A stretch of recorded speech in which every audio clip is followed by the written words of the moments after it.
Bumangga ang isang MPV sa Center Island sa Mandaluyong City. Sugatan ng 5 sakay, kabilang 2 senior citizen. May unang balita, si EJ Gomez. Tumagilid at humambalang ang sasakyang yan sa bahagi ng Bonnie Avenue sa Mandaluyong City pasado alas 10 kagabi.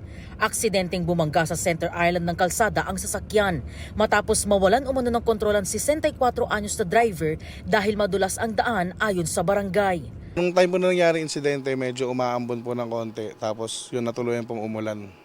Nag-slide po yung sasakyan.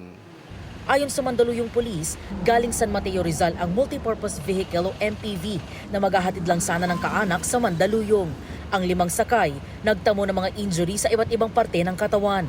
2 sa kanila, mga senior citizen. Bali 5 po yung sakay po, tapos yung driver po, nagkaroon pa ng parang minor injuries po.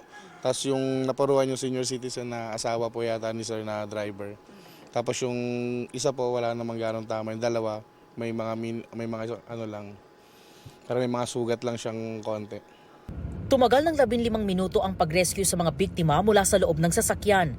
Agad namang itinabi ng Mandaluyong City Disaster Risk Reduction Management Office o CDRRMO ang nabanggang sasakyan mula sa pagkakahambalang sa kalsada.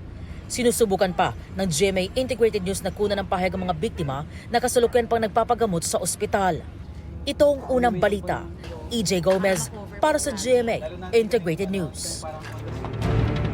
Igan, mauna ka sa mga balita, mag-subscribe na sa GMA Integrated News sa YouTube para sa iba't ibang ulat sa ating bansa.